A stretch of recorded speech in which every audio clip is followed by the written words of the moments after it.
जय हिंद साथियों, नमस्कार। साथियों, पूरे देश की आशा वर्कर्स के लिए बहुत बड़ी खबर निकल के सामने आ रही है। आशा वर्कर्स को निश्चित पेंशन दी जाए, इसके अलावा फिक्स वेतन भी दिया जाए और औपचारिक कार्यकर्ता का दर्जा दिया जाए। साथियों, आयोग ने आशा कार्यकर्ताओं के लिए ये बड़े सुझाव दिए हैं। तो क्या है ये पूरी खबर, आपको पूरी डिटेल में हम बताएंगे, लेकिन उससे पहले एक छोटी सी रिक्वेस्ट कि वीडियो को ज़्यादा से ज़्यादा लाइक करके शेयर करिए और साथ ही अगर आप चैनल पर नए हैं तो कृपया चैनल को सब्सक्राइब करके साथ ही बेल के बटन को दबाकर ऑल को सेलेक्ट कर लें, जिससे कि इस तरह की महत्वपूर्ण अपडेट आपको सबसे पहले मिल सके। आई वीडियो में आगे बढ़ते हैं। साथियों, जैसा कि आप स्क्रीन पर देख रहे हैं, ये है जो खबर छपी है, आशा वर्करों को निश्चित पेंशन दी जाए, आयोग ब्रिज कोर्स शुरू करें, फिक्स वेतन और औपचारिक कार्यकर्ता का दर्जा। साथियों, ये आपको बता दें कि हिंदुस्तान न्यूज़पेपर में ये खबर छपी है, जिसकी ये हेडलाइन है, आशा वर्करों को निश्चित पेंशन दी जाए।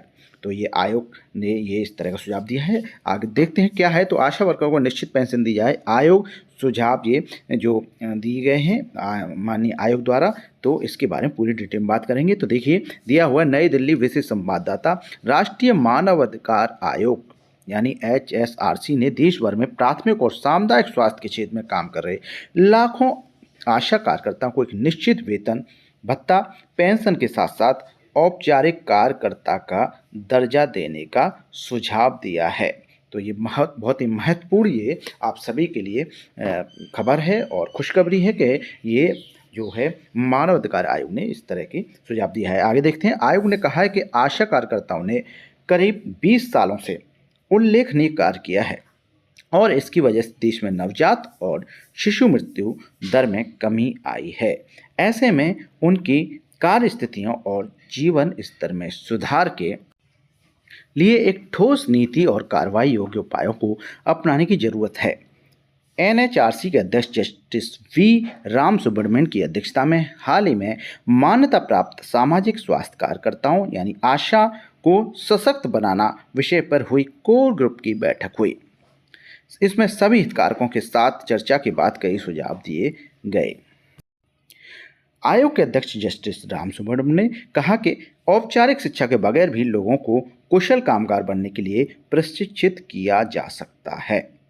उन्होंने कहा कि देश में जहां शिक्षित लोगों की संख्या बहुत है, वहीं कुशल कामगारों की भारी कमी है। ऐसे में आशा योजना के माध्यम से इस अंतर को दूर किया जा सकता है। साथ ही आयोग ने बहुत महत्वपूर्ण टिप्पणी करी, देखभाल करने वाले हाशिए पर चले जाते हैं।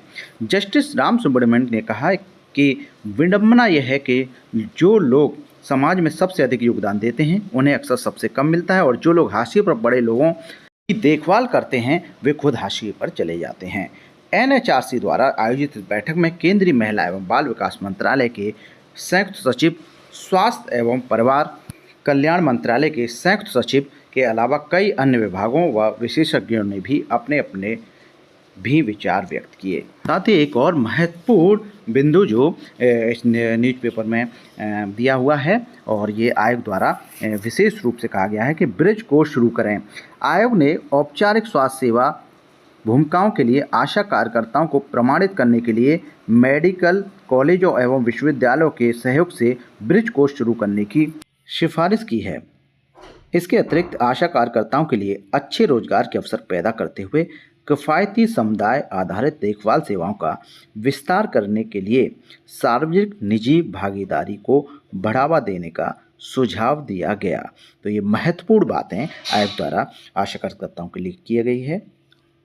साथियों, हम आशा करते हैं कि आपको जानकारी अच्छी लगी होगी। वीडियो अगर पसंद आए तो कृपया से लाइक करें, शेयर करें, कमेंट करके बताएं और साथ ही चैनल को सब्सक्राइब करना बिल्कुल न भूलें, क्योंकि इसी तरह की महत्वपूर्ण लेटेस्ट अपडेट हम आपके सामने सबसे पहले लाते हैं। Thank you so much.